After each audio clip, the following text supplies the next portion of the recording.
Napakalakas ng tawa ni Andres Anding de la Cruz nang sabihin ng 12 taong gulang na batang babae, 10 akong wika ang aking kayang salitain ng perpekto. Si Maya, ang anak nege tagalinis, ay nakatitik sa kanya ng buo ang determinasyon. Ang sumunod na lumabas sa kanyang magalabi ang napalamig sa tawa ni Anding sa kanyang mukha habang buhay. Inayos ni Andres Anding de la Cruz ang kanyang P1, 2 bilyong Rolex habang hinahamak ang meeting room sa ika-5-2 palapag ng isang skyscraper sa Makati. Sa edad na 51, nakapagtayo siya ng imperyo ng teknolohiya na nagdulot sa kanya upang maging pinakamayaman sa Pilipinas na may 18 trilyong personal na yaman, ngunit siya rin ang pinakamalupit at pinakamayabang sa bansa. Ang kanyang opisina ay isang obsesibong monumento sa kanyang labis na ego. Ang maitim na marmol na pader na inangkat mula sa Carrara, malikhang sining na mas mahal pa sa isang buong mansyon, at isang 360-degree na panoramic view na patuloy na nagpapaalala sa kanya na siya ay literal na mas mataas sa lahat ng mortal na gumagapang sa malansangan na parang mga walang kabuluhang langgam. Ngunit ang pinakanasiyahan ni Anding ay hindi ang kanyang astronomical na yaman, kundi ang sadistikong kapangyarihan na ibinigay nito upang hamakin at sirain ang mga itinutring niyang mababa. Sir Anding, ang nanginginig na boses ng kanyang sekretarya ay umantala sa kanyang makaisipan ng superioridad sa pamamagitan ng gintong intercom. Narito na po sina Mrs. Elena at ang kanyang anak para sa paglilinis. Papasukin mo, sagot niya ng may malupit na ngiti na dahan-dahang kumalat sa kanyang kayumangging mukha. Ngayon, magkakaroon ako ng kaunting kasiyahan. Sa nakaraang linggo, maingat na plinano ni Anding ang kanyang paboritong laro ng pampublikong panghihiya. Natanggap niya bilang bahagingang mana ng pamilya ang isang sinaunang manuskrito na nakasulat sa iba't ibang wika na idineklara ng pinakamahusay na tagasalin sa lungsod bilang imposibleng ganap na isalin. Ito ay isang misteryosong teksto na may mga karakter na pinahalong Chinese, Arabic, Sanskrit at iba pang wika na maging ang mga eksperto sa universidad ay hindi matukoy. Ngunit ginawa ni Anding itong kanyang pinakasade na personal na libangan. Sa sandaling iyon, tahimik na bumukas ang salamin na pinto. Pumasok si Elena, 45, na nakasuot ng malinis na navy blue na uniforme. Itinutulak ang kanyang cleaning cart na naging tapat niyang kasama sa nakaraang 8 taon ng pagtatrabaho sa gusaling ito. Sa likod niya, nang may pag-alinlangan, at may kupas ngunit malinis na school bag, ay ang kanyang anak na si Maya. 12 taong gulang si Maya at siya ang perpektong kabaliktaran ng obsesibong mundo ng karangyaan na nakapaligid sa kanya. Ang kanyang itim na sapatos, bagaman maingat na pinakintap, ay nakakita na ng mas magagandang araw. Ang kanyang uniforme sa pampublikong paralan ay may takpi ngunit malinis, at ang maalibro mula sa pampublikong aklatan ay sumisilip mula sa bag na malinaw na ginamit ng kanyang nakatatandang kapatid. Ang kanyang malalaki at mausisa na mga mata ay malaking kaibahan sa masunurin at takot na tingin na nabuo ang kanyang ina matapos ang maraming taon ng pagtrato na parang hindi nakikita. Paumanhin po, Sir Anding, bulong ni Elena na nakayuko ang ulo. Gaya ng inaasahan niya, hindi ko po alam na may meeting kayo. Sumama po ang anak ko ngayon dahil walang mag-aalaga. Babalik na lang po kami mamaya kung mas gusto ninyo. Hindi. Pinigilan siya ni Anding, nang may tawa na parang ungol ng mandaragit. Manatili lang kayo, magiging masaya ito. Tumayo siya sa likod ng kanyang itim na marmol na mesa. Ang kanyang mga mata ay nagniningning ng may kalupitan ng isang nakahanap ng bagong biktima upang pahirapan. Naglakad siya sa paligid nila na parang isang pating na namamatyag, nasiyahan sa halatang takot sa mga mata ni Elena at sa pagkalito sa maliliit na mata ni Maya. Elena, sabihin mo sa anak mo kung ano ang ginagawa ng mama dito araw-araw. Utos ni Anding na may lason na anggiti. Alam na po ni Maya, sir. Nililinis ko po ang opisina. Sagot ni Elena ng mahina. Nakaipit ang kanyang kamay sa hawakan ng cut hanggang sa pumuti ang kanyang knuckles. Tama, naglilinis. Pumalakpak si Anding ng may sarkastikong paraan. Ang kanyang boses ay punong paghamak. At sabihin mo, ano ang antas ng iyong pinag-aralan? Elena. Naramdaman ni Elena ang init ng panghihiya na umakyat sa kanyang pisngi. Sir, ako po ay high school graduate. High school? High school lang? Sumabog si Anding sa malupit na tawa na umaling-onggaw sa buong opisina at narito ang maliit mong anak na maring namana ang parehong ordinaryong jeans. Naramdaman ni Maya ang isang kakaibang bagay na gumalaw sa kanyang dibdib. Sa loob nga maraming taon, nakita niya kung paano nakatira ang ibang mga kaklase sa malalaking bahay, may mga bagong damit at sinusundo ang kanilang mga magulang sakay ngang mamahaling kotse. Tinanggap niya na iba ang kanyang pamilya, na mas kaunti ang kanilang pag-ari. Ngunit hindi pa niya nakita ang isang tao na hamakin ang kanyang ina sa ganong direkta at malupit na paraan. Sa totoo lang, may ideya si Anding na akala niya ay talagang nakakatawa. Maya, lumapit ka. Gusto kong ipakita sa iyo ang isang bagay. Tumingin si Maya sa kanyang ina na kinakabahang tumango at lumapit sa mesa ng maliliit ngunit matatak na hakbang. Bagaman bata pa, mayroon siyang isang bagay sa kanyang nga mata na hindi pa nakita ni Anding sa mga mata ni Elena. Isang kislap ng paglaban na hindi paganap na nasisira ng kahirapan at kalagayan. Tingnan mo ang dokumentong ito. Inilagay ni Anding ang sinaunang papel sa harap ng kanyang mamata na parang ito ay maruming basahan. 5 pinakamatalinong tagasalin sa lungsod ang hindi makabasa nito. Sila ay mga doktor sa universidad, mga propesor na may internasyonal na degree, mga lingwista na nag-aral ng madekada. Tinitigan ni Maya ang papel ng may tunay na pag-usisa. Ang kanyang mamata ay gumalaw sa kakaibang karakter, maasalita sa wika na tila sumasayaw sa pagitan ng iba't ibang sistema ng pagsusulat. Alam mo ba kung ano ang ibig sabihin nito? Tanong ni Anding nang may mapanuksong ngiti na kumalat sa kanyang mukha. Ito ay isang retorikong tanong. Isang malupit na biro na idinisenyo upang ipakita ang halatang pagiging mababaeng mahirap na batang babae na ito sa harap ang edukadong akademiko na ikinagulat niya. Hindi agad inalis ni Maya ang kanyang tingin. Sa halip pinag-aralan niya ang dokumento ng may matinding intensity na nakakabahala para sa isang bata.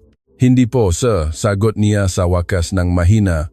Siyempre hindi. Umungol si Anding sa tawa. Hinampas ang mesa gamit ang kanyang dalawang kamay. Isang 12 taong gulang na bata mula sa pamilya ng tagalinis, habang ang mga doktor na may 30 taong karanasan ay hindi rin magawa. Bumaling siya kay Elena. Ang kanyang boses ay naging mas nakakalason pa. Napagtanto mo ba ang kabalintunaan, Elena? Ikaw ay naglilinis ngam gabanyo nga mataong mas matalino kaysa sa iyo, at ang iyong anak ay magtatapos sa paggawa nga eksaktong parehong bagay dahil ang katalinuhan ay minamana.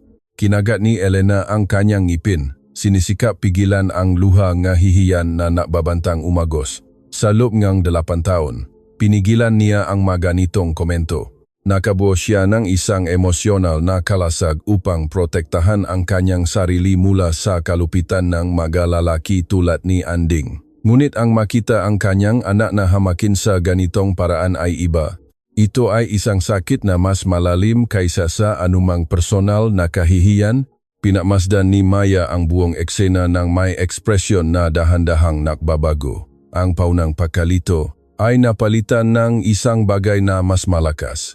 Galit, hindi para sa kanyang sarili, kundi para sa kanyang ina na nagtatrabaho ang 16 na oras sa isang araw upang suportahan ang kanyang 3 anak na hindi kailanman nagreklamo, na palaging nakahanap ng paraan upang makapaglagay ng pagkain sa mesa at magagamit sa paralan sa kanilang mga bag, pero sapat na ang laro. Bumalik si Anding sa kanyang mesa, halatang nasiyahan sa bawat segundo ang kanyang malupit na palabas. Elena, maaari ka bang magsimulang maglinis? At Maya, umupo ka lang diyan ng tahimik habang nagtatrabaho ang mga mahahalagang matatanda. Excuse me, sir?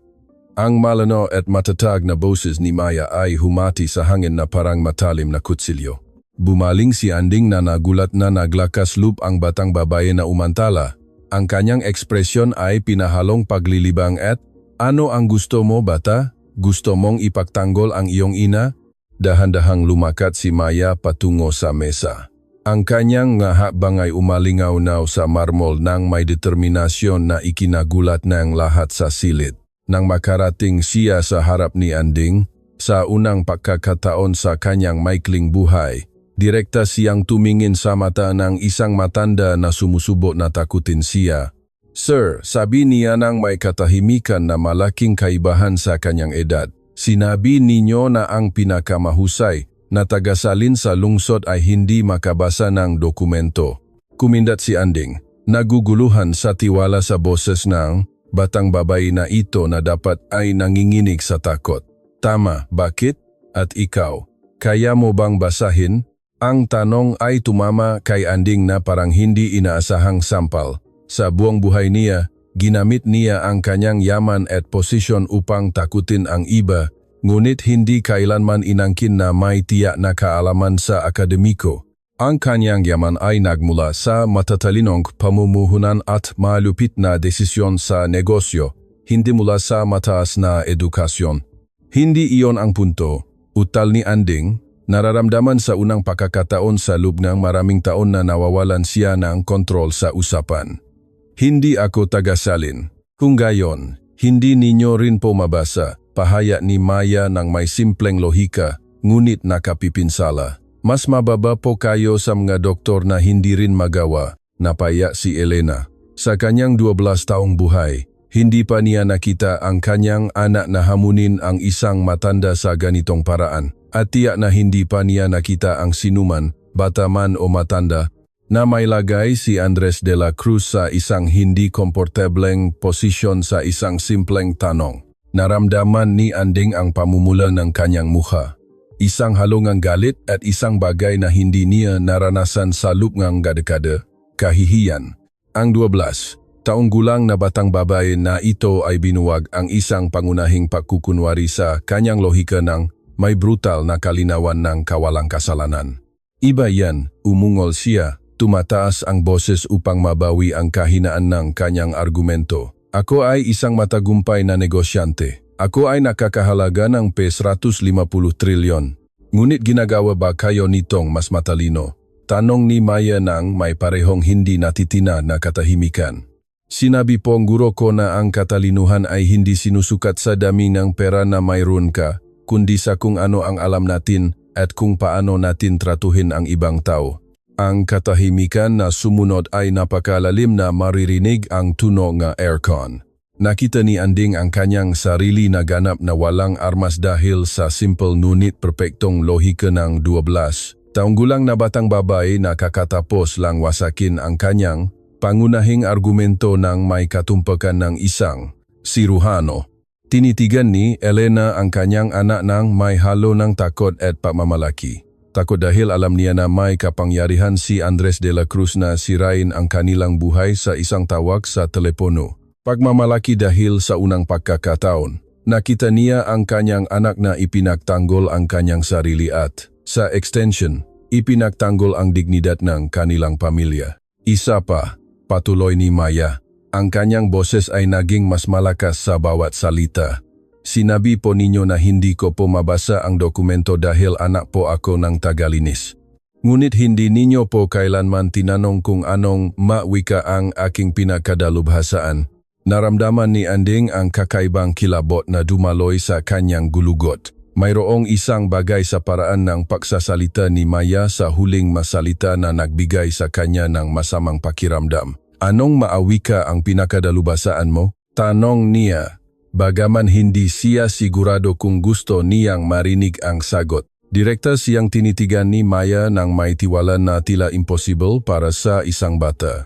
Nagsasalita po ako NG, Katutubong Filipino, Advanced English, Basic Chinese, Conversational Arabic, Intermediate French, Fluent Portuguese, Basic Italian, Conversational German, at Basic Russian. Ang listahan ay lumabas sa kanyang maalabi na parang isang makapangyarihang litanya. Bawat wika ay binibigkas ng may katumpakan na nagpababa sa panga ni Anding. 10 po iyan, dagdag pa ni Maya ng may maliit ngunit mapanagumpay na ngiti. Ilan po ang pinagdalubhasaan ninyo, Sir Anding? Ang tanong ay nakabitin sa hangin na parang isang bombang handang sumabog. Ilang beses binuksan at isinara ni Anding ang kanyang bibig na parang isda sa labas ng tubig. Sa loob 51 taon, ginamit niya ang kanyang yaman bilang kalasag at espada. Tinatakot ang iba sa kanyang pinansyal na tagumpay. Hindi pa niya nakita ang kanyang sarili sa isang sitwasyon kung saan tinalo siya ng isang 12 taong gulang na batang babae sa intelektual sa publiko. Paano yan? Utal niya, lahat ng kanyang pagmamataas ay naglaho na parang usok. Gusto ninyo po bang subukan kong basahin ang inyong dokumento? Tanong ni Maya nang may pagalang na lalong nakpalala sa alo. Siguro po matutulungan ko kung saan hindi magawa ng doktor. At doon napagtanto ni Andres de la Cruz na nagawa niya ang pinakamalaking pagkakamali sa kanyang buhay. Lubos niyang minamaliit ang maling tao at malapit nang malaman na ang ilang kahihiyan ay hindi kayang bilhin upang makalabas sa gulo. Ang maliit na Maya ay magbabago ngang kanyang mundo magpakailanman. Ang katahimikan na sumunod sa tanong ni Maya ay napakatindi na tila may bigat sa pisikal. Nakita ni Andres de la Cruz, ang pinakamakapangyarihang tao sa Pilipinas, ang kanyang sarili na ganap na naparalisa ng isang 12 taong gulang na batang babae na kakatapos lang wasakin ang kanyang lohika ng may brutal na pagiging simple ng katotohanan. Bahagyang nanginginig ang kanyang magakamay habang pinoproseso ang kakatapos lang niyang marinig. 10 mawika, isang batang babae na dapat ay nagpapasalamat sa mga mumongang pampublikong edukasyon ay idineklara na nagsasalita siya ngang 10 wika. Higit sa kanyang natutunan sa buong buhay niya kahit na may lahat na kanyang milyon-milyon. Iyan ay imposible. Sa wakas ay utal ni Anding. Ang kanyang boses ay tila kakaibang mahina sa opisina na idinisenyo niya para sa pananakot. Saan mo natutunan ang lahat ng iyan? Tinitigan siya ni Maya ng may expression na pinahalong pasensya at determination na parang nagpapaliwanag ng isang halatang bagay sa isang matanda na hindi nakikinig. Sa Quezon City Public Library po, Sir Anding, mayroon po silang libreng programa sa wika araw-araw pagkatapos ng klase.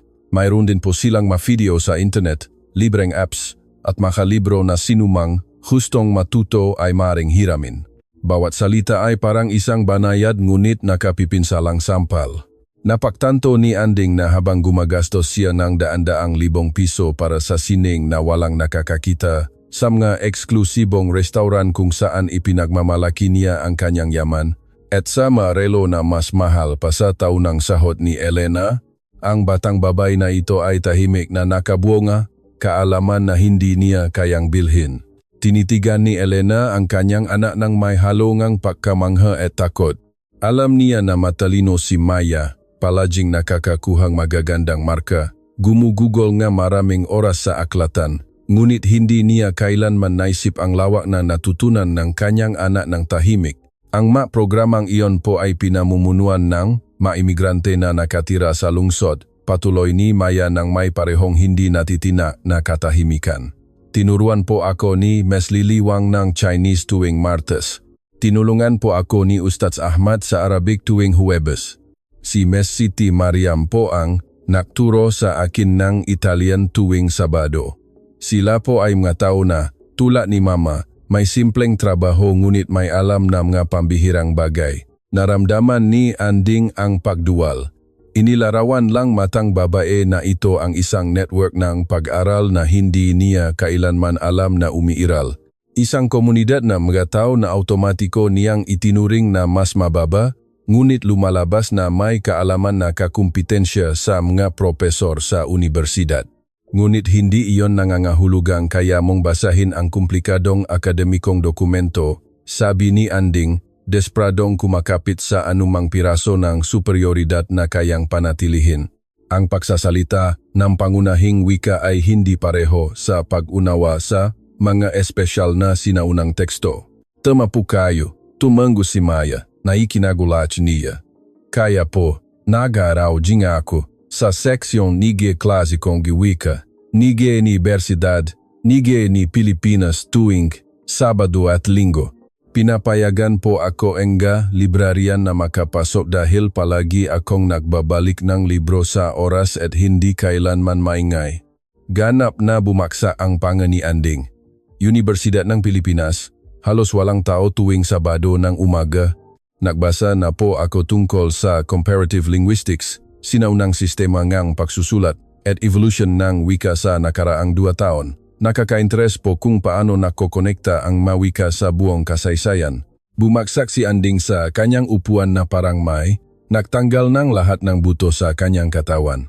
Ang 12 taong gulang na batang babay na ito ay hindi lamang natututo ng modernong wika, kundi nag-aral din ng mapaksa na karaniwang nangangailangan ng postgraduate degree upang lubos na maunawaan ng magisa.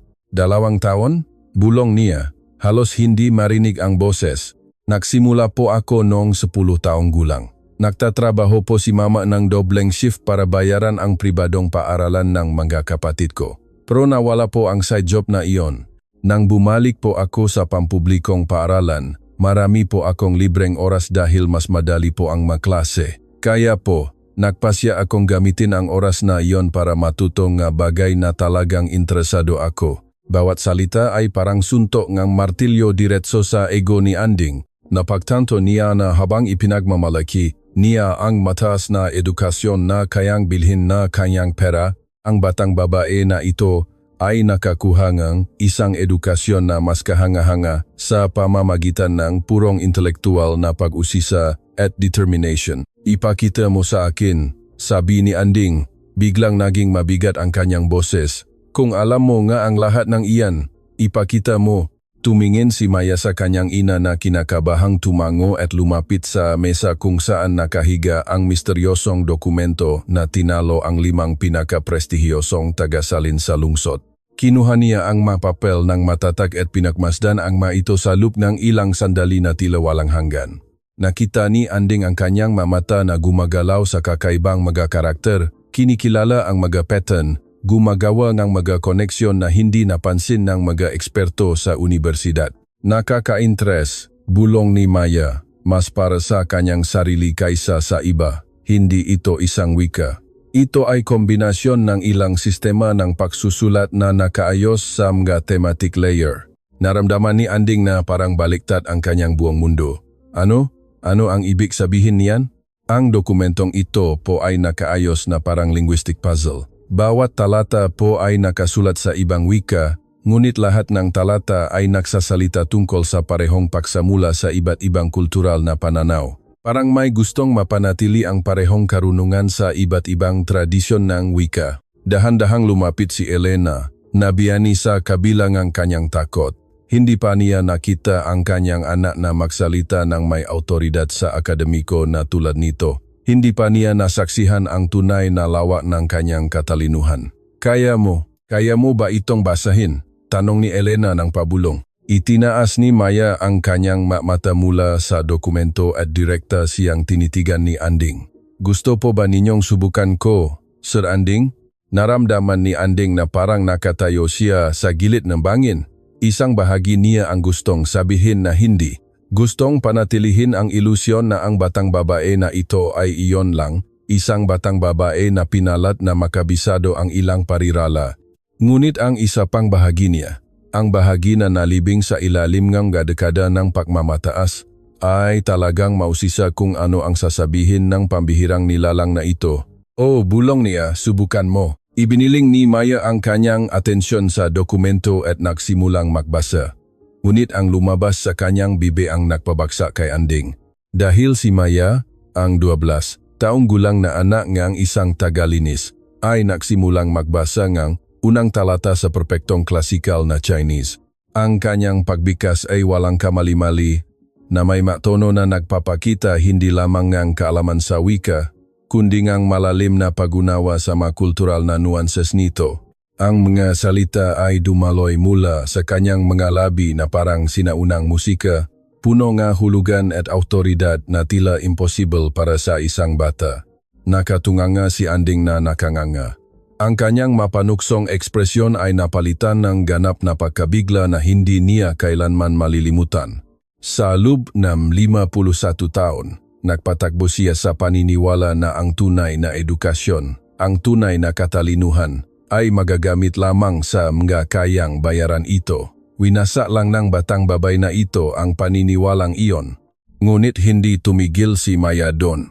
Nang matapos niya ang unang talata sa Chinese, nang walang paghinto, lumipat siya sa ikalawang talata at nagsimulang magbasa sa klasikal na Arabic nang may parehong sobrenatural na kaunting kahirapan. Ang magasalita ay lumabas mula sa kanyang bibig ng may musikalidad na nagparamdam kay Anding na parang nasasaksihan niya ang isang bagay na impossible. Hindi ito isang batang babae na nagbigkas ng magabisadong parirala. Ito ay isang tunay na akademiko na nakakaintindi hindi lamang sa mga salita, kundi sa kultural at historikal na konteksto sa likod ng bawat ekspresyon. Inilagay ni Elena ang kanyang kamay sa kanyang puso. Nagsimulang mamuo ang maluha sa kanyang mamata. Ang kanyang anak, ang kanyang munting Maya, na tumutulong sa pahuhugas ng pinggan pagkatapos ng hapunan at gumagawa ng kanyang takdang aralin sa mesa sa kusina sa ilalim ng kumikislap na bombilya, ay nagpapakita ng antas ng kaalaman na kakumpetensya sa mga propesor sa universidad. Nagpatuloy si Maya sa ikatlong talata. Sa pagkakataong ito ay nagsasalita siya sa tila sinaunang Sanskrit. Hindi alam ni Anding kung ano ang sinasabi niya, ngunit maririnig niya ang paggalang sa kanyang boses na parang naunawaan niya, hindi lamang ang salita, kundi ang espiritual at filosofikal na bigat na dala ng mga ito sa bawat wika na perpektong pinakadalubhasaan ni Maya. Lumalaki ng husto ang kahihiyan ni Anding. Napagtanto niya na sa loob ng mga dekada, ipinagmamalaki niya ang kanyang mataas na edukasyon sa harap ng mga empleyado tulad ni Elena. Gayong ang anak ni Elena ay mas marami pang alam tungkol sa halos anumang akademikong paksa kaysa sa kanyang malalaman. Ang mundo ng kanyang katiyakan ay gumuho salita sa salita, wika sa wika. Binasa ni Maya ang ika-4 na talata sa tila sinaunang Hebrew. Nagkaroon ng ibang kalidad ang kanyang boses na napakita na malalim na paggalang sa tradisyon na kanyang kinakatawan. Pagkatapos ay ang ika-5 talata sa klasikal na Persian na sinundan ng ika-6 na talata sa medieval Latin. Nang matapos siyang magbasa, itinaas ni Maya ang kanyang mga mata mula sa dokumento at direkta siyang tinitigan ni Anding. Sa unang pagkakataon sa kasaysayan ng kanyang pakikipag-ugnayan sa mga empleyado ng serbisyo, walang pagsuko sa mga mata na nakatitig sa kanya. Mayroon siyang isang bagay na hindi pa niya nakikita na idinirekta sa kanya, isang malalim, sinauna, matalino na katalinuhan na nakatago sa likod ng kahirapan sa ekonomiya at kabataan. Gusto po ba ninyong isalin ko ang buong kahulugan, Sir Anding? Tanong ni Maya nang may katahimikan na malaking kaibahan sa panginginih na bumalot sa lahat ng naroon. Sinubukan ni Anding magsalita, ngunit tanging isang nasasakal na tunog lamang ang lumabas sa kanyang lalamunan. Ang kanyang mukha ay nagbago mula sa pula dahil sa galit patungo sa puti dahil sa ganap na pagkabigla. Nanginginig ang kanyang makamay at nararamdaman niya ang malamig na pawis na dumadaloy sa kanyang likod bagaman nakabukas ang aircon ng opisina. Lumapit si Elena sa kanyang anak na dumadaloy ang luha sa kanyang pisngi. Maya, paano? Saan mo natutunan ang lahat ng ito? Ngumiti si Maya sa unang pagkakataon mula nang magsimula ang buong sitwasyong ito. Ngunit ito ay isang ngiti na may karunungan na tila impossible para sa isang kasing edad niya. Mama, sagot niya ng may boses na biglang nakaroon ng dignidad na hindi pa naririnig ni Anding sa kanyang opisina. Palagi niyo po akong sinasabihan na ang edukasyon ang tanging bagay na walang sinumang makakakuha sa akin. Kaya po, nagpasya akong kunin ang lahat ng edukasyon na makikita ko. Hindi mahalaga kung libre iyon o kailangan kong makuha sa pampublikong aklatan. Ang masalitang iyon ay parang mapunyal diretso sa puso. Napagtanto niya na nakamit ng batang babae na ito ang mas marami sa libreng mapakukunan at personal na determinasyon kaysa sa kanyang nakamit sa milyon-milyong piso at piling connection. Sa wakas ay natagpuan ni Anding ang kanyang boses, bagaman ito ay nasasakal at mahina. Ano ang sinasabi ang dokumento? Maingat na inilagay ni Maya ang dokumento sa marmol na mesa ng may pagalang na parang ito ay isang mahalagang kayamanan. Ang kanyang magalaw ay biglang naging iba, wala na siya sa nakayukong postura ngang isang batang babae na sumusubok na hindi makita, kundi sa tuwid na postura ng isang taong nakakaalam ng sarili niyang halaga sa intelektual. Ang dokumento po ay nagsasalita tungkol sa tunay na katangian ng karunungan at kayamanan. Nagsimula si Maya, ang kanyang boses ay malinaw at matatag. Sinasabi po na ang tunay na karunungan ay hindi nananahan sa mga gintong palasyo, kundi sa isang mapagpakumbabang puso. Na ang tunay na kayamanan ay hindi sinusukat sa mga barya, kundi sa kakayahang makita ang dignidad sa bawat kaluluwa. Bawat salita ay parang palaso na direktang tinutukoy ang kaluluwa ni Anding. Napagtanto niya na ang dokumento ay hindi lamang isang linguistic puzzle, kundi isang salamin na nagpapakita kung ano ang naging siya at kung ano ang nawala sa proseso.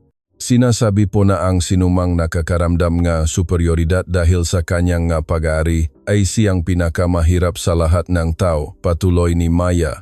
Direkta siyang tinitigan ni Anding habang nagsasalita. Dahil nawala po niya ang kakayahang makilala ang liwanag sa ibang tao. At ano pa, bulong ni Anding bagaman isang bahagi niya ay ayaw marinig ang sagot. Na ang tunay na kapangyarihan ay hindi namumula sa kakayahang hamakin ang ibang tao, kundi sa kakayahang itaas sila. At kapag natuklasan ng isang makapangyarihang tao na bulag siya sa karunungan na nakapaligid sa kanya, iyon ang sandalingang kanyang tunay na pagising o ngang kanyang walang hanggang sumpa. Naging ganap na tahimik ang silit ng matapos si Maya. Napatanto ni Anding na hindi lamang siya napahiya ng isang 12 taong gulang na batang babae. Hinusgahan siya nito at nakitang kulang sa lahat ng aspeto na talagang mahalaga. Nakaharap niya ang sarili niyang kaluluwa at hindi niya nagustuhan ang anumang nakita niya. Ang katahimikan na sumunod sa mga salita ni Maya ay napakalalim na maririnig ni Anding ang tibok ng kanyang sariling puso na umalingaw na parang tambol kang digmaan sa kanyang tainga. Sa unang pagkakataon sa kanyang 51 taong buhay, nakita niya ang kanyang sarili na ganap na walang masabi, walang depensa, walang kalasak ng pagmamataas na maingat niyang binuo sa loob ng mga dekada. Nanginginig ang kanyang mga kamay habang kinakapit ang gilid ng kanyang marmol na mesa, sinusubukang humanap ng isang bagay na matatag sa isang mundo na biglang naging likido at hindi matatag. Ang batang babae na nakatayo sa harap niya ay hindi na lamang anak ng isang tagalinis. Siya ay isang brutal na salamin na nagpapakita ng lahat ng nawala sa kanya, lahat ng hindi niya kailanman naging, at lahat ng hindi niya kailanman kayang bilhin sa kanyang ₱1 trilyon. Sino? Sino ka talaga? Bulong ni Anding. Halos hindi marinig ang kanyang boses sa opisina na idinisenyo niya para sa pananakot, ngunit ngayon ay tila isang bilangguan ng kanyang sariling gawa. Tinitigan siya ni Maya ng may ekspresyon na pinahalong awa at karunungan na tila impossible para sa isang 12 taong gulang. Ako po ay kung ano ang nakikita ninyo, Sir Anding. Ako po si Maya, anak po ni Elena, estudyante sa pampublikong paaralan at isang taong naniniwala na ang lahat ay nararapat tratuhin ng may dignidad. Bawat salita ay parang patak ng asido na bumabagsak sa kaluluwa ni Anding. Napagtanto niya na sa buong buhay niya, pinakahalo niya ang panlabas na label sa tunay na halaga ng mataw. Hinusgahan niya si Elena mula sa kanyang uniforme sa paglilinis ng hindi kailanman nagtatanong kung anong uri ngang ina ang makakapagpalaki nga nung pambihirang anak. Ipinapalagay niya na ang kahirapan sa ekonomiya ay katumbas ng kahirapan sa intelektual. Gayong ang ebidensya ng kabaliktaran ay nasa harap niya sa loob ng maraming taon. Lumapit si Elena sa kanyang anak at inilagay ang isang nagpoprotektang kamay sa kanyang balikat. Halika na, oras na para umalis tayo. Bulong niya ng malumanay, halatang nag-aalala sa posibleng kahihinatnan ng kakatapos lang mangyari. Hindi, sabi ni Anding bigla. Ang kanyang boses ay mabigat sa emosyon. Pakiusap, huwag kayong umalis. Tinitigan siya ng magina ng nagulat. Sa loob ng 8 taon, Hindi kailanman humingi si Anding ng anumang bagay kay Elena. Hindi kailanman nagpakita ng kaunting pag-alala para sa kanyang schedule, pangangailangan o pangunahing pagkatao. Kailangan kong maintindihan. Nagpatuloy si Anding na nagpupumilit sa mga salita na hindi niya pa nabibigkas. Paano nalaman ng isang 12 taong gulang na batang babae ang higit sa akin tungkol sa lahat ng bagay? Nakatinginan si Maya at ang kanyang ina na halos hindi nakita ang pagtango at lumapit sa upuan sa harap ng mesa ni Anding. Sa unang pagkakataon sa kasaysayan ng opisina na iyon, isang taong hindi milyonaryo ang umupo bilang kapantay sa harap ng may-ari ng imperyo ng negosyo. Hindi ko po alam ang lahat ng bagay na nalalaman ninyo, Sir Anding, sagot ni Maya ng may brutal na katapatan. Alam po ninyo ang tungkol sa negosyo, tungkol sa paggawa ng pera, tungkol sa pamamahala ang isang kumpanya. Iyon po ay makakayahan na wala ako. Ngunit, patuloy niya, at nararamdaman ni Anding na darating ang nakapipinsalang ngunit.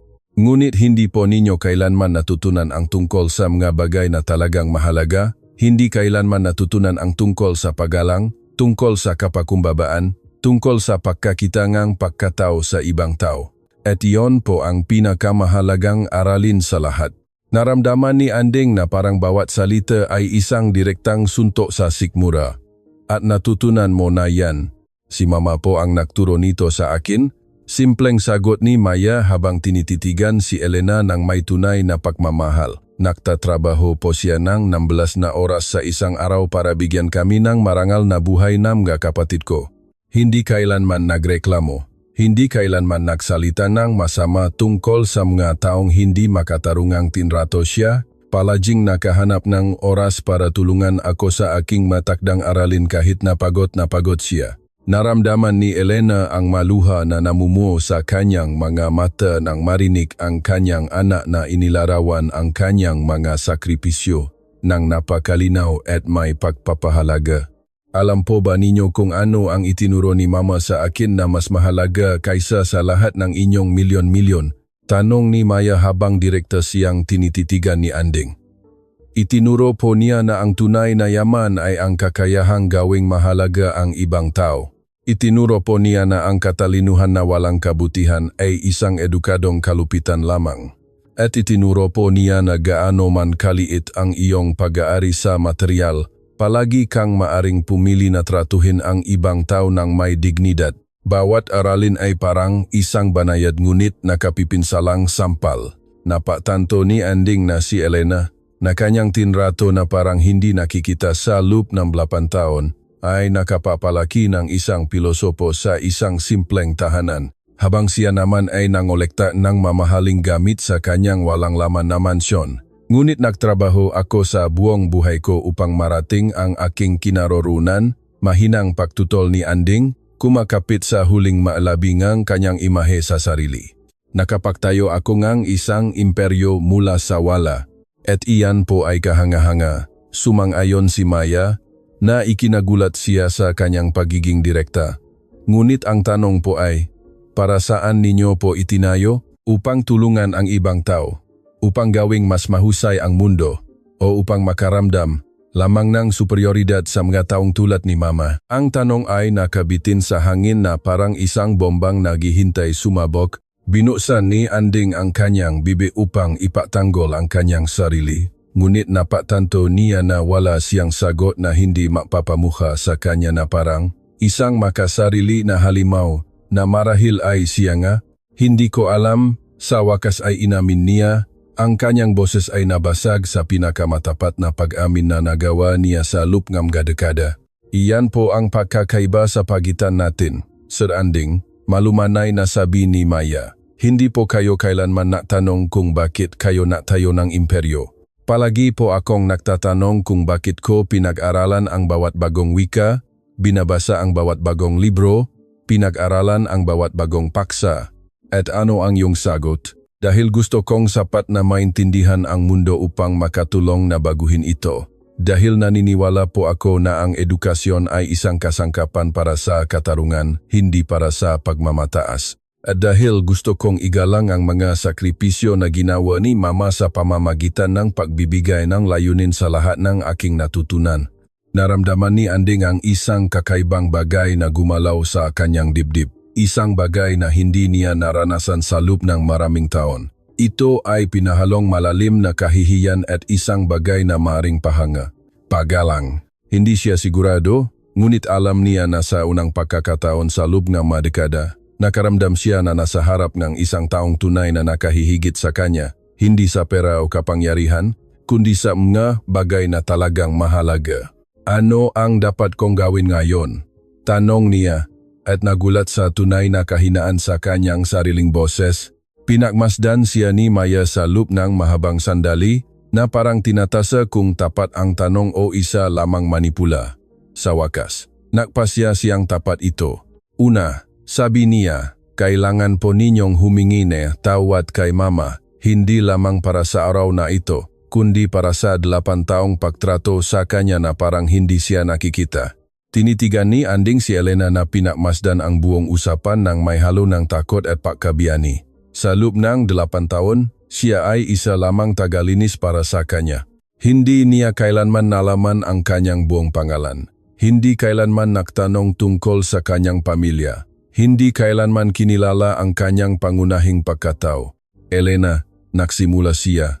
Nanginginig ang boses. Humihingi ako ng tawad.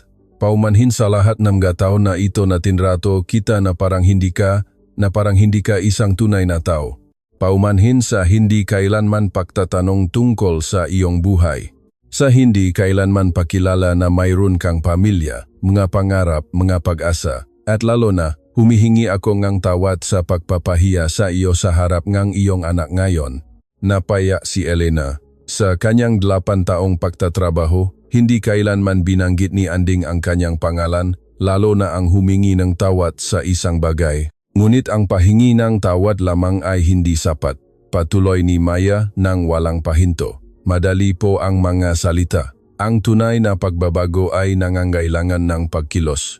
Anong uring pagkilos? Kailangan po ninyong baguhin kung paano ninyo tratuhin ang lahat ng inyong empleyado. Kailangan po ninyong alamin ang kanilang mga pangalan, unawain ang kanilang mga buhay, kilalanin ang kanilang pagkatao. Kailangan po ninyong gamitin ang inyong yaman upang itaas ang ibang tao, sa halip na hamakin sila. Ngunit hindi ko alam kung paano gawin iyon. Inamin ni Anding, nararamdaman na parang isang nawawalang bata. Kung gayon, matuto po kayo. Sagot ni Maya ng may parehong determinasyon na ginamit niya sa pag-aral ng 10 wika. Kaya po kayong turuan ni Mama. Mas marami po siyang alam tungkol sa tunay na pamumuno kaysa sa lahat ng libro sa negosyo na nabasa ninyo. Tinitigan ni Anding si Elena ng may bagong tingin. Sa unang pagkakataon sa loob ng 8 taon, talagang nakita niya siya. Nakita ang isang babae na nakapagpalaki ng isang pambihirang anak habang nagtatrabaho sa isang nakakapagod na trabaho. Nakita ang isang taong nakapagpanatili ng kanyang dignidad sa kabila ng mga taon ng kahihiyan. Nakita ang isang tunay na pinuno na nasa ilalim ng kanyang ilong sa buong panahon. Elena, malumanay na sabi niya, tutulungan mo ba ako? Turuan mo ako kung paano maging mas mahusay. Tinitigan siya ni Elena sa loob ng mahabang sandali. Tinatasa kung tapat ang pagbabagong ito o pansamantala lamang. Sa wakas, dahan-dahan siyang tumango. Ngunit may kondisyon, sumingit si Maya. Ano man ang gusto ninyo, mabilis na sagot ni Anding. Una, kailangan po ni Mama ng tunay na trabaho na may disenteng sahod at pagalang. Hindi na po maglilinis ng mabanyo para sa isang lalaki na kayang bayaran ang 100 empleyado. Sumasang-ayon ako. Pangalawa, magtatayo po kayo ng scholarship program para sa mga batang tulad ko. Matatalinong bata mula sa mga pamilya ng manggagawa na nararapat ng tunay na pagkakataon. Sumasang-ayon ako. Pangatlo, mag-aral po kayong kahit isang bagong wika para maintindihan kung ano ang pakiramdam ngang maging estudyante muli. Kumindat si Anding na nagulat sa kondisyong iyon. Anong wika? Ngumiti si Maya sa unang pagkakataon mula nang magsimula ang buong sitwasyong ito. Tuturuan ko po kayo ng Chinese tuwing Martes pagkatapos ng trabaho sa Quezon City Public Library. Ang ideya ni Andres de la Cruz, ang pinakamayamang tao sa Pilipinas, na mag-aral ng wika sa pampublikong aklatan ay napaka-revolusyonaryo kaya tila halos impossible. Ngunit habang tinititigan niya ang pambihirang batang babae na ito at ang kanyang matapang na ina, napagtanto niya na marahil iyon ang uri ng imposibilidad na kailangan niya sa kanyang buhay. Sumasang-ayon ba tayo? Tanong ni Maya. Iniaabot ang kanyang maliit ngunit matata na kamay. Tinitigan ni Anding ang kamay ng batang babae sa loob ng ilang sandali. Alam niya na ang pakikipakamay sa kanya ay ganap na magpapabago kung sino siya bilang isang tao. Pagkatapos, sa unang pagkakataon sa loob ng mga dekada, gumawa siyang desisyon batay hindi sa pera o kapangyarihan, kundi sa pag-asang maging isang taong karapat dapat igalang. Matatag niyang kinamayan si Maya. Sumasang-ayon tayo, sabi niya. At sa unang pagkakataon sa maraming taon, naramdaman niya na nagawa niya ang isang bagay na talagang mahalaga. Nagsimula na ang pagbabago. 3 araw matapos ang pagpupulong na napabago sa lahat, nakita ni Andres de la Cruz ang kanyang sarili na gumagawa ng isang bagay na hindi niya kailanman naisip sa buong buhay niya. Naghihintay siya ng kinakabahan sa lobby ng Quezon City Public Library. Isang gusali na nilampasan niya sa loob ng mga dekada nang hindi man lang napapansin. Nanginginig ang kanyang makamay habang hawak ang isang simpleng notebook na binili niya sa isang tindahan ng stationery sa kapitbahayan. Nakaramdam siya na parang isang estudyante sa unang araw na naghihintay na makilala ang pinakanatatagot na guro. Ang kaibahan ay hindi maaring maging mas dramatiko. Sa loob ng 51 taon, nagpatakbo si Anding mula sa mga glass tower, mga marmol na opisina, at mga meeting room kung saan ang bawat bagay ay mas mahal pa sa taunang sahod ng isang ordinaryong pamilya. Ngayon, nakatayo siya sa isang pampublikong lugar, napapaligiran ng mga bata na gumagawa ng kanilang takdang aralin, matatanda na nagbabasa ng pahayagan, at maaina na may karga-kargang sanggol habang nakahanap ng libro. Ito ay isang ganap na kakaibang mundo mula sa kanya. Isang mundo na umiiral na paralel sa kanyang pribilehiyong bubble nang hindi niya kailanman napansin. Si Randing, isang pamilyar na boses ang humugot sa kanya mula sa kanyang balisang pagmumuni-muni. Bumaling siya upang makita si Maya na lumalakad patungo sa kanya na may school bag na puno ng mga libro at isang ngiti na propsyonal ngunit mainit. Hindi na niya suot ang kupas na uniforme ng paralan na suot niya sa kanilang unang pagpupulong. Ngunit ang kanyang kaswal na damit sa katapusan ng linggo, bagaman malinaw na hindi mahal, ay malinis at maingat na ipinares. Maya, sagot ni Anding, at nagulat sa kung gaano ka-natural ang pagtawag niya sa kanyang pangalan ng may tunay na paggalang. Salamat sa paggawa nito. Handa na po ba kayo para sa unang aralin? Tanong ni Maya habang tinuturo ang isang study table na puno ng estudyante na iba't iba ang edad. Sa totoo lang, natatakot ako, inamin ni Anding. Isang pag-amin na impossible isang linggo na ang nakakaraan. Hindi pa ako naging estudyante mula noong kolehiyo, at ayon ay 30 taon na ang nakakaraan. Ginabayan ni Maya si Anding sa isang mesa sa seksyon ng wika, isang lugar na hindi kailanman alam ni Anding na umiral. Ang madingding ay puno ng poster ng alpabeto sa iba't ibang wika, mamapa ng mundo na nagmamarka ng mga pamilya ng wika, at isang iskedyulang malibreng klase sa 12-12 ng iba't ibang wika. Lahat ng ito ay libre? Tanong ni Anding nang may tunay na kawalan ng paniniwala. Ganap na libre, sagot ni Maya habang inaayos ang pangunahing material sa Chinese sa mesa.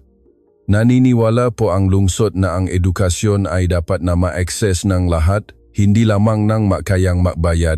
Ang pahayag ay tumamakay, Anding na parang isang banayad na sampal. Sa loob ng mga dekada, inakala niya na ang kalidad na edukasyon ay isang pribilehiyo na binibili. Ngunit lumalabas na ito ay magagamit ilang blok mula sa kanyang opisina sa buong panahon. Magsisimula tayo sa mga pangunahing kaalaman, inihaya ni Maya habang binubuksan ang isang kupas ngunit maayos na aklat aralin. Napakahalaga ng 4 na tono ng Chinese, Kung wala ito, ang isang salita ay maaring makaroon ng ganap na magkaibang kahulugan. Sa sumunod na oras, naranasan ni Anding ang isang bagay na hindi niya naramdaman sa loob ng mga dekada, ang ganap na kapakumbabaan ng pagiging ganap na mangmang sa isang paksa. Si Maya ay isang pasyente ngunit mahigpit na guro na itinama ang kanyang pagbigkas ng may parehong autoridad sa akademiko na ipinakita niya nang isinalin ang misteryosong dokumento. Sinubukan ni Anding na ulitin ang magatono. Ang kanyang boses ay tila nakakabingi at magaspang kumpara sa musikal na kaunting kahirapan ni Maya. Mas mahusay, pinasigla siya ni Maya pagkatapos ng kanyang ika-10 pagsubok. Tandaan, ang unang tono ay mataas at patag, na parang kumakanta ng isang pinahabang nota. Napatanto ni Anding na pinapapawisan siya dahil sa mental na pagsisikap, isang bagay na pinakadalubhasaan ng 12 taong gulang na batang babae na ito ng walang halatang pagsisikap. Ito ay isang aralin sa kapakumbabaan na mas malalim kaysa sa anumang pagkalugi sa pananalapi na kanyang naranasan. Maari ba akong magtanong? Sabi ni Anding sa break. O naman. Paano mo nagagawa yan? Paano ka makapagtuturo ng may ganoong pasensya sa isang taong trinato ka ng napakasama? Maingat na pinaisipan ni Maya ang tanong bago sumagot. Dahil naniniwala po ako sa pangalawang pagkakataon at dahil ang pagtuturo ay isang paraan ng paggalang sa lahat ng guro na naging pasyente sa akin. Ngunit hindi ka ba galit? Hindi ka ba nakatanim ng sama na loob? Galit po ako. Matapat na inamin ni Maya. Galit na galit. Ngunit itinuro po ni Mama na ang galit ay parang paghawak ng mainit na uling na may intensyon na ihagis sa ibang tao. Sa huli ikaw ang masusuno. Ang karunungan nga salita na iyon mula sa isang taong maaring apo niya ay tumama ng malalim kay Anding. Napagtanto niya na may hawak siyang mainit na uling ng pagmamataas at paghamak sa loob nga dekada, sinusunog ang kanyang sarili ng hindi namamalayan. Magpatuloy tayo, sabi niya. Determinadong igalang ang pasensya ng kanyang batang guro sa kanyang tapat na pagsisikap. Habang nagpapatuloy siya ng awkward sa mga pangunahing karakter ng Chinese, naging mulat si Anding sa kanyang paligid. Sa katabing mesa, isang matandang babae ang tumutulong sa isang bata sa matematika. Sa kabilang mesa, isang grupo ng kabataan ang tahimik na nag-aral para sa isang pagsusulit. Sa seksyon ng computer, natututo ang matatanda ng mga pangunahing kasanayan sa digital. Ito ay isang mikrokosm ng pag-aral at paglago na umiral na paralel sa kanyang mundo ng karangyaan ng hindi niya kailanman napansin. Napagtanto niya na nabuhay siya sa isang bubble na napakatindi kaya't ganap siyang nawalan ng paningin sa pagkatao na nakapaligid sa kanya. Maya, malumanay na sabi niya. Maari ko bang makilala ang ilan sa iyong ibang mga guro? Nagniningning ang mga mata ni Maya. Seryoso po kayo, sir? Gusto ko po. Ginabayan ni Maya si Anding sa paligid ng aklatan. Ipinakilala siya sa isang pambihirang komunidad ng maboluntaryong tagapaturo na natatrabaho sa ilalim ng kanyang ilong sa loob ng maraming taon. Nakilala niya si Ustaz Ahmad, isang Syrian refugee na nagtuturo na Arabic, habang nagtatrabaho bilang driver na taxi. Si Miss Lily Wang, isang retired profesor na nagtuturo na Chinese bago mag-imigrate. Si Mese, Siti Mariam, isang kasambahay na nagtuturo ng Italian tuwing weekend. Bawat pagpapakilala ay parang isang banayad na suntok sa kanyang nakaraang pananaw sa mundo. Ang mataong ito, na otomatiko niyang hinahamak bilang mga empleyado ng serbisyo, ay lumabas na mga brilyanteng tagapagturo na may pambihirang kuwento ng katatagan at kaalaman. Dr. Ahmad, sabi ni Anding, gamit ang titulong sinabi ni Maya na karapat-dapat. Sinabi po ni Maya na nagtuturo kayo ng klasikal na Arabic. May ni chinaengi gumichi si Ustaz Ahmad, isang gikarangalan na panatilihin ng gavika. Sa aking bansa, profesor ako sa panichikan sa universidad. Dito, driver ako engi taxi. Ngunit ang wika ay nabubuhay sa puso. Naramdaman ni Anding ang habdinga kahihiyan na umalingaw-ngaw sa kanyang isip. Naaalala kung gaano karaming beses siyang sumakay sa taxi na minamaneho nga malalaking tulad ni Ustaz Ahmad nang hindi kailanman nagtanong tungkol sa kanilang nakaraang buhay, ang kanilang mafakalugi, ang kanilang tahimik na kontribusyon sa komunidad. Maari mo rin ba akong turuan ng Arabic? Tanong niya nang nahihiya. Isang karangalan, sagot ni Ustaz Ahmad, at nakita ni Anding ang makluha na namumuo sa kanyang mata. Matagal na mula nang may humiling sa akin na magturo para sa simpleng pagmamahal sa kaalaman. Nang matapos niya ang kanyang unang aralin sa Chinese, nakaramdam si Anding ng physical at mental na pagod, ngunit kakaibang puno rin ng enerhiya. Sa loob ng dekada, inakala niya na tapos na siya sa pag-aaral, na kumpleto na ang kanyang edukasyon. Ang pagtuklas na kaya pa rin niyang magpumilit sa mga bagong konsepto, kaya pa ring makaramdam ng kasiyahan sa pagiging bihasa sa isang mahirap na bagay, ay isang hindi inaasahang paghahayag. Parehong oras sa susunod na linggo, tanong ni Maya habang inaayos ang kanyang nga materyales. Oo naman, sagot ni Anding nang walang pag-alinlangan. At Maya, salamat, hindi lamang para sa mga aralin sa wika, kundi sa pagpapakita sa akin ng isang mundo na hindi ko pinansin. Hindi ninyo po pinansin, dahan-dahang itinuwit ni Maya. Hindi niyo lang po alam na umiiral iyon. Ngayon po na alam ninyo, makapipili na po kayo kung ano ang gagawin sa kaalamang iyan. Habang nagmamaneho si Anding pabalik sa kanyang mansyon ng gabing iyon, ang kanyang isip ay ganap na puno nga aralin sa araw na iyon. Hindi lamang ang mga aralin sa Chinese, kundi ang mas malalim na mga aralin tungkol sa komunidad, kapakumbabaan, at ang yaman ng kaalaman na umiral sa mga lugar na hindi niya kailanman naisip na hanapin. Kinabukasan, gumawa si Anding ng isang bagay na ikinagulat ng kanyang buong executive team. Nagpatawag siya ng isang emergency meeting, hindi upang pag-usapan ang kita o pagpapalawak, kundi upang pag-usapan ang corporate social responsibility. Gusto kong magtatag tayo ng isang full scholarship program para sa mga estudyante mula sa mga pamilya ng manggagawa. Inihayag niya sa kanyang managulat na executive. At gusto kong suportahan natin ang mga programa sa wika sa mga pampublikong aklatan sa buong lungsod. Ilan ang balik ng puhunan? Tanong ng yang financial director ng may halatang pakalito.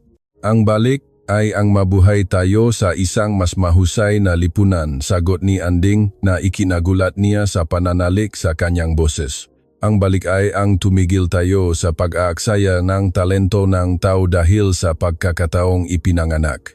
Nakatinginan ang kanyang ma-executive nang nag-alala, halatang iniisip na nababalif na ang kanilang boss. Ngunit wala nang pakialam si Anding kung ano ang iniisip ng mga lalaking naging kasabwat ng kanyang pagmamataas noon. Sa parehong linggo, tinupad niya ang isa pa sa kanyang nga pangako. Si Elena ay opisyal na inupahan bilang Director ng Human Development na may sahot na 10 beses ang halaga ng kanyang natanggap bilang isang tagalinis. Ang kanyang unang gawain ay makipagtulungan kay Anding upang matukoy at mapaunlad ang mga nakatagong talento sa lahat ng empleyado ng kumpanya.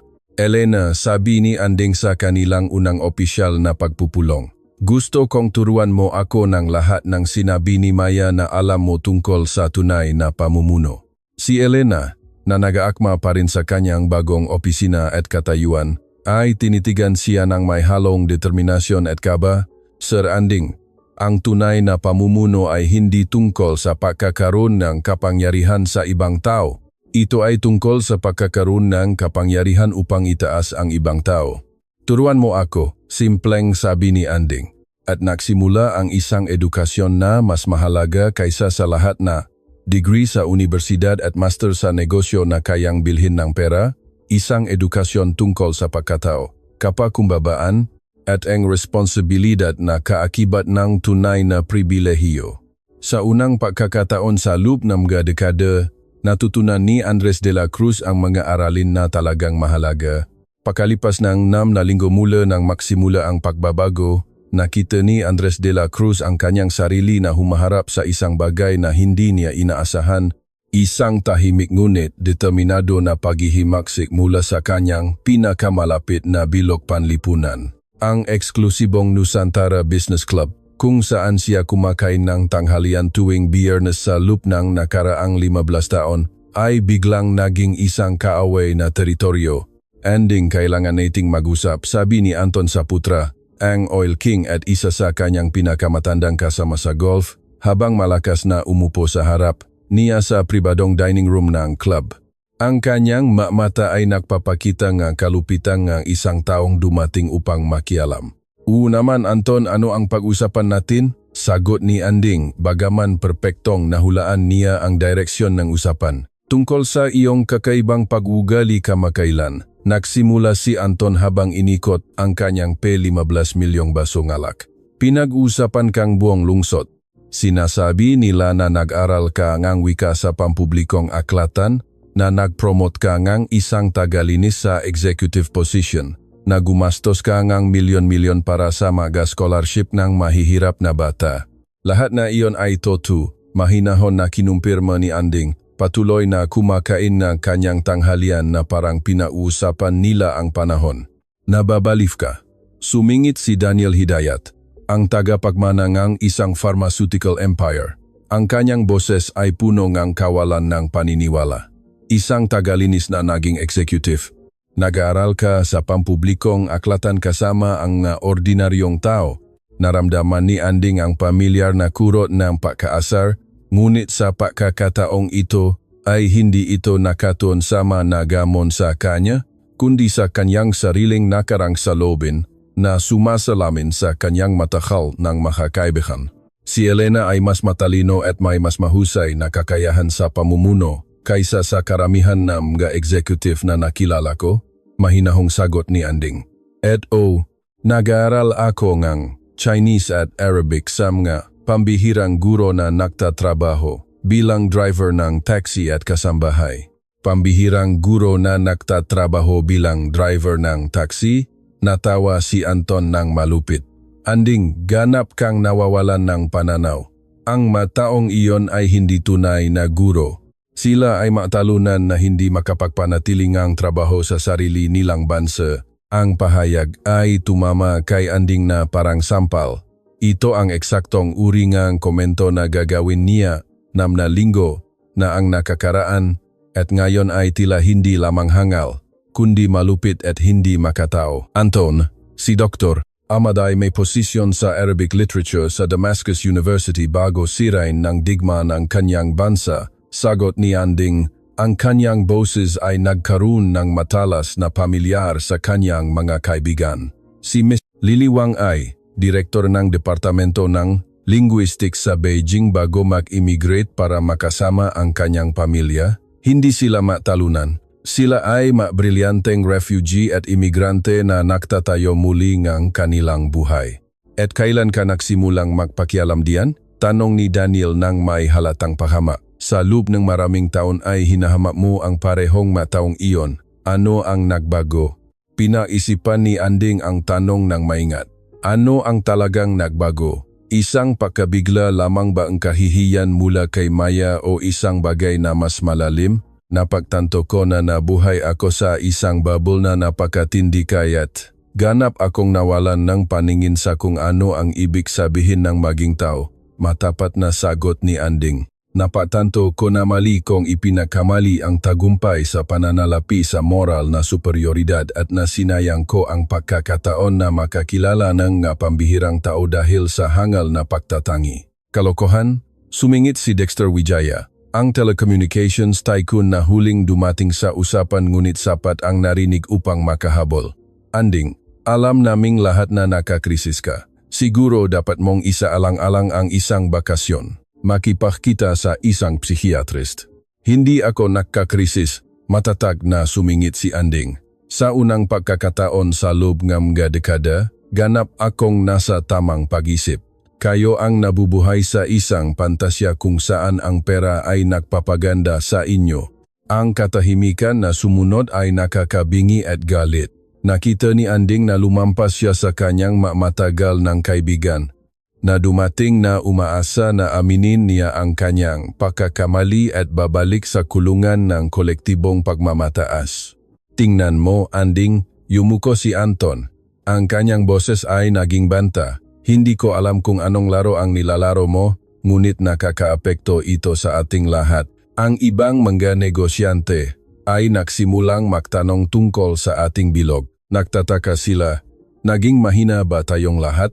At nag-aalala ka diyan? Tanong ni Anding ng may tunay na pag-usisa. Siyempre nag-aalala. Ang ating lakas ay nagmumula sa pagkakaisa, sa pagpapakita ng isang nakakaisang panik. Kapag ang isa sa atin ay nagsimulang kumilos na parang isang social activist, pinapahina nito ang lahat. Napatanto ni Anding ang isang pangunahing bagay noon.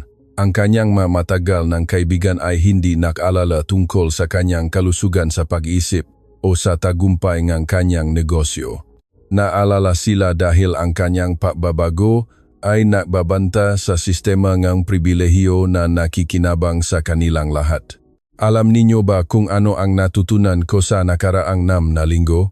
Tanong ni Anding habang dahan-dahang tumatayo. Natutunan ko na ang tunay na lakas ay hindi nagmumula sa kakayahang magpalayas na ibang tao, kundi sa kakayahang itaas sila. Kalokohan iyan, dumura si Daniel.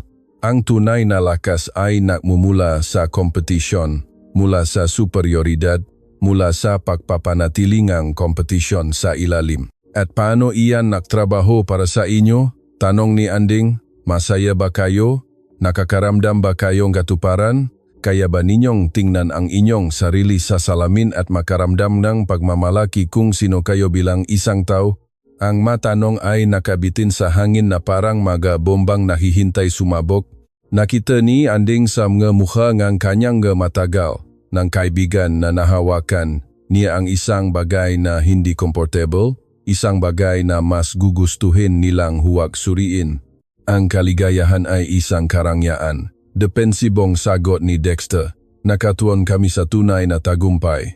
At ano iyon tunay na tagumpay? Maring tanong ni Anding. Ang mga numero sa bank account? Ang kakayahang hamakin ang mga empleyado? Ang mabuhay sa isang bubble kung saan hindi mo kailanman kailangang harapin ang sarili mong pagkatao? Nagsasalita ka na parang isang idiot. Bastos na tumayo si Anton halatang nabigo. Anding, bibigyan ka namin ng 1 linggo upang muling isaalang-alang ang yuktong ito. Pagkatapos, kailangan mong pumili sa pagitan ng pagpapanatili na iyong lugar sa bilog na ito o pagpapatuloy sa kalokohan ng hustisyang panlipunan. Hindi ko kailangan ng 1 linggo. Mabilis na sumagot si Anding. Pinili kong manatiling isang karapat-dapat na tao. Kung nangangahulugan iyon ng pagkawala ng inyong pag-apruba, ganon na. Ang katahimikan na sumunod ay ganap. Sa loob ng 16 taon, ang malalaking ito ay ang kanyang pinakamalapit na bilo panlipunan. Ang kanyang validator, kanyang makasabwat sa kolektibong pagmamataas. Ang pagkawala na kanilang pag-apruba ay hindi maisip 6 na linggo na ang nakakaraan. Sige, sa wakas ay sabi ni Anton habang kinukuha ang kanyang jacket. Ngunit kapag nabigo ang eksperimentong itong kabutihan, kapag napagtanto mo na ang totoong mundo ay hindi gumagana sa mga yakap at mga aralin sa wika, huwag kang lumapit sa amin na nagmamakaawa na tanggapin ka muli. Hindi ko gagawin, pangako ni Anding. Dahil nakahanap ako ng isang bagay na lumalabas na hindi ninyo kailanman naranasan. Nakahanap ako ng isang bilog panlipunan na batay sa paggalang sa isa't isa, personal na paglago, at tapat na kontribusyon sa kapakanan ng ibang tao. At lumalabas na mas kasya-sya iyon kaysa rito. Habang lumalabas ang kanyang matagal ng kaibigan mula sa dining room ng may expression ng paghamak, nakaramdam si Anding ng kakaibang ginhawa. Sa loob ng maraming taon ay pinanatili niya ang mapagkakaibigang ito dahil sa nakasanayan at panlipunang kaginhawaan ng hindi napagtanto kung gaano ito nakakalason sa kanyang pagunlad bilang isang tao.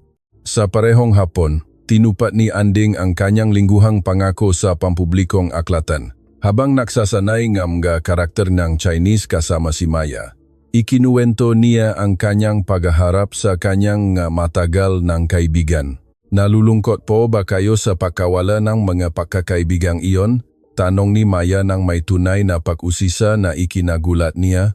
Hindi, inamin ni Anding. Nakaramdam ako na parang napakawala ng isang pabigat na matagal ko nang dala ng hindi namamalayan.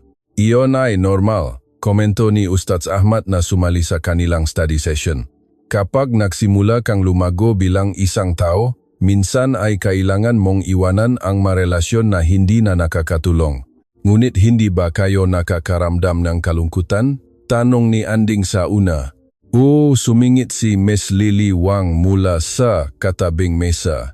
Ngunit pagkatapos ay matutuklasan mo na mayroong buong mundo ng tunay na tao na naghihintay na makilala ka. Hindi mo lang sila makita noon dahil napapaligiran ka nga salamin na nagpapakita ngang pinakamasama mong bersyon. Ang maksalitang iyon ay umalingaw ng malalim kay Anding. Napagtanto niya na napapaligiran siyang matao na nagpapakita at nagpapatunay sa kanyang pinakamasamang katangian. Samantalang ngayon ay napapaligiran siya ng mga tao na nagbibigay inspirasyon sa kanya na maging mas mahusay. Isa pa, dagdag ni Maya ng may ngiti. Ngayon po, mayroon kayong tunay na kaibigan. Mga kaibigan na pinapahalagahan kayo kung sino kayo. Hindi dahil sa dami ng pera na mayroon kayo. Tuminjin si Anding sa paligid NJ study table kay Maya na may imposible nitong karunungan, kay Ustaz Ahmad na may hindi natitinag nitong dignidad, kay Miss Lily Wang na may walang hanggang pasensya nito, at napagtanto niya na tama sila. Nakakuha siya ng isang bagay na mas mahalaga kaysa sa nawala. Tama kayo, sabi niya sa wakas. At alam ninyo kung ano ang pinakamahusay sa lahat na ito? Ano? Sabay-sabay nilang tanong. Sa unang pagkakataon sa loob ng dekada, kapag tinitignan ko ang sarili ko sa salamin, gusto ko ang taong nakikita kong nakatingin pabalik.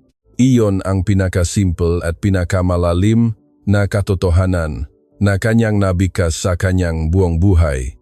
3 buwan pagkatapos ng pagpupulong na nagpabago sa lahat, nakita ni Andres de la Cruz ang kanyang sarili na nakatayo sa harap ng salamin ng kanyang opisina. Inaayos ang kanyang kurbata para sa pinakamahalagang kaganapan sa kanyang bagong buhay. Ngunit hindi ito isang pagpupulong sa mga milyonaryong investor o pagpirma ng kontrata na magpapalaki ang kanyang kita. Ito ay mas makahulugan.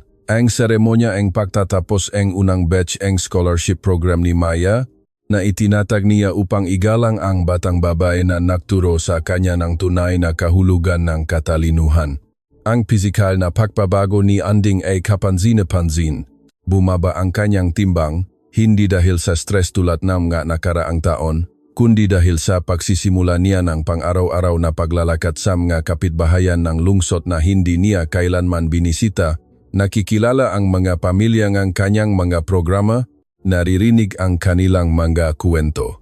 Ang kanyang mukha ay wala na sa walang hanggang tensyon ng isang lalaki na nabubuhay sa patuloy na kompetisyon sa mundo. Ngayon, may kapayapaan sa kanyang mata na nagpapahiwating ng isang taong sa wakas ay nakahanap ng tunay na layunin sa kanyang buhay. Sir Anding, hinugot siya ngang boses ni Elena mula sa kanyang pagmumuni-muni. Hindi na ito ang nanginginig na boses ng isang tagalinis, kundi ang profesional at tiwala na boses ng pinakamatagumpay na Human Development Director na nagkaroon ng kanyang kumpanya. Nandito na po ang mga graduates. Si Elena ay nabago ng kasing dami ni Anding sa loob na mga buwang ito. Hindi na siya nakasuot ng navy blue na uniforme sa paglilinis, kundi ng isang eleganteng profesional na suot na nagpapakita ng kanyang bagong posisyon. Ngunit higit sa panlabas na anyo, ang nagbago ay ang kanyang tindig. Hindi na siya naglalakad ng nakayuko ang ulo ng isang taong umaasang hindi makita, kundi ng may tiwala ng isang taong nakakaalam na ang kanyang nga ideya ay pinahahalagahan at iginagalang. Kumusta ang huling numero nga programa? Tanong ni Anding habang naglalakad patungo sa auditorium. Kahanga-hanga, sagot ni Elena habang binubuksan ang isang folder na puno ng tos na impossible noon 3 buwan na ang nakakaraan. 150 estudyante mula sa mga pamilya ng manggagawa ang nakatanggap ng full scholarship sa mga prestihiyosong universidad. 98% ang nagpapanatili ng average na higit sa 4.0. At ang pinakamahalaga, 32 sa kanila ang nagpasya ng mag-ambag pabalik bilang mga voluntaryong mentor. Naramdaman ni Anding ang init na kumalat sa kanyang dibdib. Sa loob ng mga dekada, sinusukat niya ang tagumpay sa pinansyal na kita lamang. Ngayon ay nakita niya na mayroong isang sukatan na mas kasiya-siya. Ang mabuhay na nabago, mapagkakataon na nilikha, masiklo nga edukasyong kahirapan na naputol. At ang programa sa wika sa aklatan, tanong niya. Lumawa na po sa 15 aklatan sa buong lungsod. Mayroon po kaming higit sa 500 regular na estudyante na nag-aaral ng 15 iba't ibang wika. Ang mga voluntaryong guro ay lumago sa 73, kasama ang mga refugee imigrante at mga retired na hindi kailanman nakaroon ng pagkataong ibahagi ang kanilang kaalaman. Nang makarating siya sa auditorium, natigilan si Anding. Ang silid ay puno hindi lamang ng mga estudyanteng nagtapos at ng kanilang mga pamilya, kundi ng isang buong komunidad na lumago sa paligid ng programang kanyang itinatag. Nakilala niya ang mga pamilyar na muka mula sa Quezon City Public Library, ang mga voluntaryong guro na naging kanyang mga kaibigan at ang mga empleyado ng kanyang kumpanya na nabago ang buhay ng mga bagong patakaran sa human development. Sir Anding, isang pamilyar na boses ang bumati sa kanya mula sa harapang hilera. Si Maya iyon. Ngunit si Maya ay iba sa 12 taong gulang na batang babae na nakilala niya 3 buwan na ang nakakaraan. Ngayon ay 13 taong gulang na siya at lumago hindi lamang sa pisikal, kundi sa tiwala sa sarili at presensya. Suot niya ang isang eleganteng damit, hindi mahal, ngunit maingat na pinili, at ang kanyang mga mata ay nagnining ng may pagmamalaki ng isang taong nakakakita ng kanyang mga ideya na nagiging katotohanan. Maya, sabi ni Anding, at nagulat sa tunay na emosyon sa kanyang sariling boses. Ano ang pakiramdam nang makita ang lahat ng ito? Parang nabubuhay sa isang panaginip, sagot ni Maya habang itinuturo ang auditorium na puno. 3 buwan na ang nakakaraan, isang bata lang ako na nag-aral sa aklatan. Ngayon, may daan-daang bata na tulad ko na may tunay na pagkakataon. Hindi ka lang bata, malumanay na itinuwit ni Anding. Ikaw ay isang guro na nagpapanggap na estudyante at ikaw ang pinakamahusay na guro na nagkaroon ako. Habang naglalakad si Anding sa auditorium bago ang seremonya, narinig niya ang makwento na pumuno sa kanya ang kasiyahan na hindi niya kailanman naranasan sa lahat ng kanyang matagumpay na transaksyon sa pananalapi. Si Maria, ang anak ng isang kasambahay, ay nakatanggap ng full scholarship sa engineering sa Universidad ng Pilipinas. Si Ivan, na ang ama ay isang mekaniko, ay mag-aral ng medisina sa Universidad ng Santo Tomas. Si Alisa, ang anak ng isang Venezuelan immigrant, ay tinanggap sa linguistic program ng Universidad ng De La Salle. Bawat kuwento ay isang patunay ng talento na nasayang sa lungsod dahil sa kakulangan ng oportunidad sa ekonomiya. Napagtanto ni Anding na sa loob ng maraming taon, nagpatakbo siya sa ilalim ng maling paniniwala na ang kahusayan sa akademiko ay isang eksklusibong pribilehyo ng mayayamang pamilya. Samantalang sa katotohanan, ang intelektual na katalinuhan ay pantay na ipinamamahagi sa lahat ng klase panlipunan. Dr. Ahmad binati ni Anding ang Syrian refugee na ngayon ay koordinator ng programa sa wika sa 3 aklatan. Kumusta po kayo? Mas mahusay kaysa sa aking pinapangarap, sagot ni Ustaz Ahmad nang may luha sa mata. Sa unang pagkataon mula nang dumating ako sa bansang ito, nakaramdam ako na ginagamit ko ang aking tunay na kakayahan upang gumawa ng pagbabago at ang mga estudyante ay pambihira. Naisip mo na bang bumalik sa formal na pagtuturo sa universidad? Tanong ni Anding. Ngumiti si Ustaz Ahmad. Kakaiba, hindi ko na nararamdaman na kailangan ko iyon. Nakita ko na ang pinaka-epektibong pagtuturo ay hindi nangangailangan ng formal na degree o mataas na sahod. Nangangailangan itong passion, pasensya, at mga estudyante na talagang gustong matuto. Lahat ng iyon ay mayroon ako rito. Ang sagot ay naparamdam kay Anding na panilayan ang kanyang sariling nabagong motibasyon.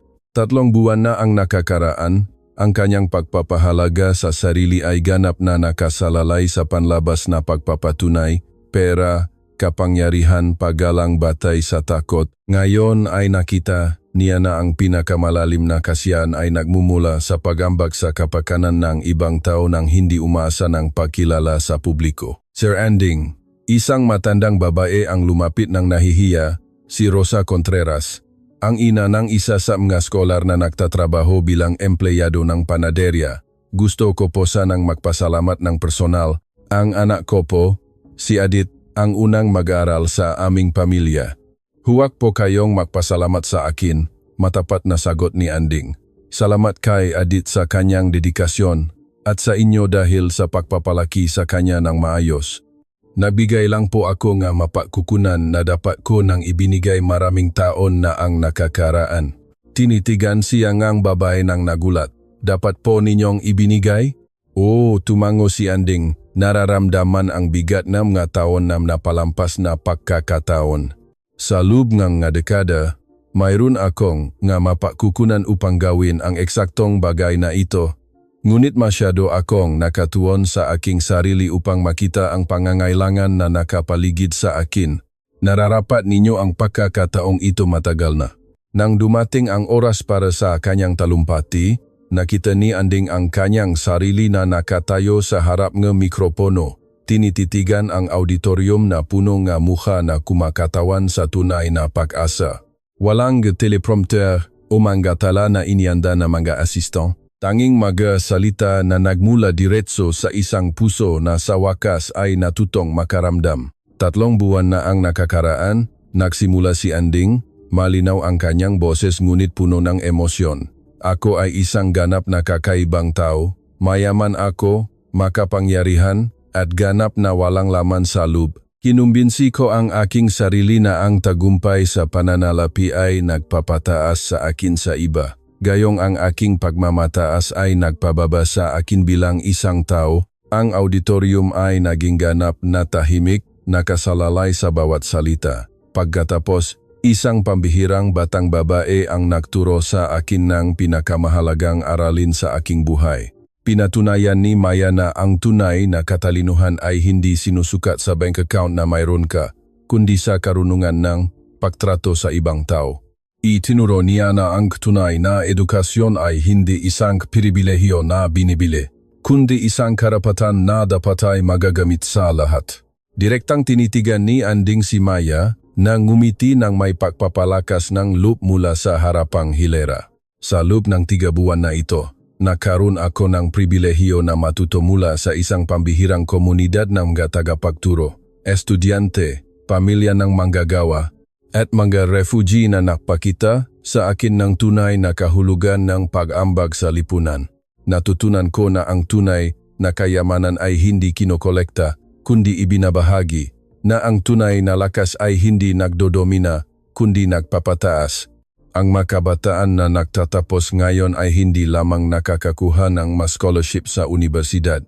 Pinapatunayan ninyo na lumalago ang talento kapag binibigyan ng pagkakataon. Hindi mahalaga ang zip code kung saan kayo ipinanganak o ang trabaho ng inyong mga magulang. Kayo ang buhay na patunay na ang isang mas makatarungan na lipunan ay hindi lamang possible, kundi hindi maiwasan kapag nagpasya tayong mamuhunan sa potensyal ng tao. Tumigil si Anding. Nararamdaman ang maluha na namumuo sa kanyang mata sa unang pagkakataon sa loob ng dekada. Ngunit ang pinakamahalagang aralin na natutunan ko ay ito. Kapag tinutulungan mo ang ibang tao na maabot ang kanilang potensyal, nakakamit mo rin ang iyong potensyal. Kapag itinataas mo ang ibang tao, itinataas mo ang iyong sarili. At kapag sa wakas ay nakita mo ang pagkatao sa mga ginawa mong hindi nakikita, natutuklasan mo ang iyong sarili mong pagkatao. Ang standing ovation na sumunod ay tumagal ng halos 10 minuto. Ngunit ang pinaka-nakapukaw ng damdamin kay Anding ay hindi ang palakpakan, kundi ang kalidad ng maekspresyon sa mga mukha sa auditorium. Nakita niya ang pag-asa, pasasalamat, at isang bagay na hindi pa niya nakita na idinirekta sa kanya noon, tunay na pagmamahal. Pagkatapos ang seremonya, Habang nakikipag-usap si Anding sa mga nagtapos at sa kanilang mga pamilya, napagtanto niya ang isang pangunahing bagay. Sa unang pagkakataon sa kanyang buhay, naramdaman niya ang ganap na katuparan. Hindi dahil sa kumita siya nga mas maraming pera o nakakuha nga mas maraming kapangyarihan, kundi dahil ginamit niya ang kanyang mapakukunan upang lumikha nga isang tunay na positibong epekto sa mundo. Ano ang susunod? Tanong ni Maya habang nagsisimulang kumalat ang mga tao. Ngayon, sabi ni Anding nang may tunay na ngiti, patuloy nating babaguhin ang buhay. Isang scholarship sa bawat pagkakataon, isang programa sa bawat pagkakataon, isang oportunidad sa bawat pagkakataon. At ano ang pakiramdam niyan? Tanong ni Elena sumali sa usapan. Maingat na pinaisipan ni Anding ang tanong. Nakaramdam ako na parang sa wakas ay natakpuan ko kung para saan ginawa ang aking buhay. Hindi para mangolekta ng kayamanan, kundi para ipamahagi ang oportunidad. Hindi para patunayan ang superioridad, kundi para kilalanin ang kadakilaan sa ibang tao. Habang nakmamaneho si Anding Pawi ng gabing iyon, alam niya na nakahanap siya ng isang bagay na hindi kailanman kayang bilhin ng lahat ng kanyang pera noon. Isang legacy na magtatagal ng lampas sa kanyang sariling buhay. Isang kontribusyon sa mundo na sinusukat hindi sa pinansyal na kita, kundi sa mapakakataon na nilikha, mapangarap na natupad, masiklong kawalang katarungan na naputol. Kumpleto na ang pagbabago. Ngunit nagsisimula pa lamang ang epekto at ang lahat ay nagsimula sa isang simpleng aralin tungkol sa dignidad ng tao na itinuro ng isang pambihirang batang babae na nakakita sa lampas sa panlabas na anyo upang makilala ang potensyal ng kabutihan na umiiral sa bawat pusong tao.